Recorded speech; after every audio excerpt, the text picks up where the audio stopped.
गुरुर्विष्णु गुरुर्देव महेश्वरः गुरुर्साक्षात् परब्रह्म तस्मै श्री गुरुवे नमः। नमस्कार मित्रों, मैं डॉक्टर अखिलानंद पाठक अपने यूट्यूब चैनल अद्भुत भारत अनंत भारत के माध्यम से एक बार पुनः आपके बीच। और आज मित्रों, विश्व का सबसे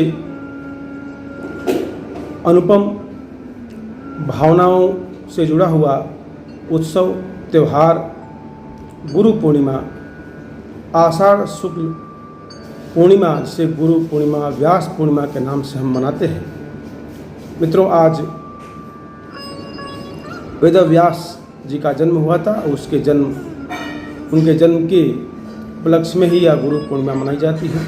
आध्यात्मिक चेतना और शैक्षणिक उत्थान के लिए बचपन से ही हमारे जीवन में कोई न कोई गुरु के रूप में अपना स्थान देता है, हमारे जीवन को परिमार्जित करने के लिए अपना योगदान देता है। प्रथम गुरु माता को कहा गया है, उसके बाद शैक्षणिक गुरु और वयस्क होने के बाद आध्यात्मिक चेतना को जगाने के लिए आध्यात्मिक गुरु हमारे जीवन में आते हैं। मित्रों, घीसादास जी का जन्म भी आज के दिन हुआ था, जो कबीरदास जी के शिष्य थे और उन्होंने भी दलित समाज में भक्ति काल में अनेक लोगों को आध्यात्मिक चेतना के सागर में गोते लगवाए और उनको ईश्वर से मिलने में सहायता प्रदान की। मित्रों, गुरु का मतलब गु यानी अंधकार, रु यानी अवरोधक यानी इसको समाप्त करने वाला गुरु कहलाता है। और इसीलिए शास्त्रों में कहा गया है कि अज्ञानम तिमिराधश्च ज्ञानांजनम शलाकया चक्षुन्मीलितं तस्मै श्री गुरुवे नमः।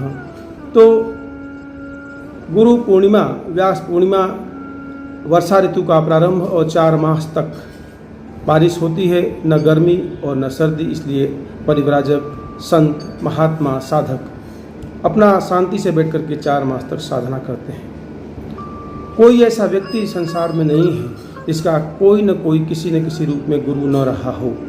और इसीलिए आज के दिन हम अपने जीवन के अंधकार, चाहे वह अंधकार माया, मोह, ईर्ष्या, पाप, अज्ञानता का रहा, उसको दूर करने वाले गुरुओं के प्रति कृतज्ञता ज्ञापित करते हैं और उनके पास जाकर के आशीर्वाद प्राप्त करते हैं, उन्हें कुछ भेंट भी करते हैं। ऐसी परंपरा रही है।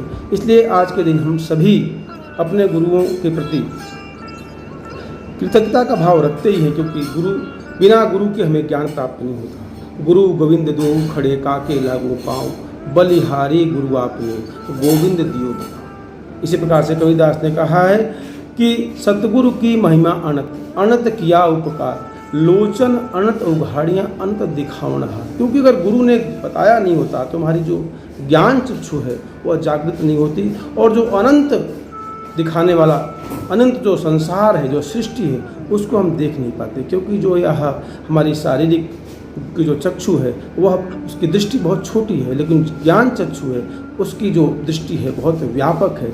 इसीलिए हम जगत में आते हैं, लेकिन सांसारिक मोह माया से आगे बढ़ कर के और परमपिता परमेश्वर के पास सानिध्य प्राप्त करते हैं, मोक्ष प्राप्त करते हैं। आध्यात्मिक गुरु की चेतना परिमार्जित करने के कारण ही होता है। इसलिए आध्यात्मिक गुरुओं का भी हमारे जीवन में इसी प्रकार से स्थान है। इसीलिए और भी कहा कि गुरु ब्रह्मा है, विष्णु है, महेश्वर है और साक्षात पर ब्रह्म है।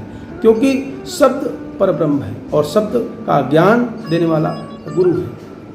मित्रों, भारत की परंपरा गुरु शिष्य परंपरा की रही है। संदीपन गुरु के शिष्य कृष्ण हो, चाहे वशिष्ठ के शिष्य राम हो, चाहे द्रोणाचार्य के शिष्य कृष्ण हो, सभी ने अपने जीवन में इतना अच्छा संबंध रखा कि महाभारत के युद्ध में जब धर्म और अधर्म का पाला बना तो एक अधर्म की तरफ गुरु द्रोण थे, लेकिन उन्होंने कहा कि अगर एक भी बाण कमज़ोर हुआ, अगर मुझे लगा कि मेरा शिष्य कमज़ोर बाण गुरु के कारण डाल रहा है, तो मैं समझूंगा मेरी शिक्षा व्यर्थ हो गई। और मित्रों, सबसे बड़ी बात, गुरु ही एक ऐसा व्यक्ति होता है जो अपने शिष्यों को आगे बढ़ते हुए देखता है, और जब वह उससे आगे बढ़ जाता है, उससे अधिक प्रतिष्ठा प्राप्त करता है, मान प्राप्त करता है, सम्मान प्राप्त करता है, तो वह खुशी से ओतप्रोत हो जाता है। गुरु इतना ही चाहता है कि जब शिष्य उसके पास आए और उससे प्रणाम करे, तब उससे बड़ा उसके लिए कोई खुशी की बात नहीं होती।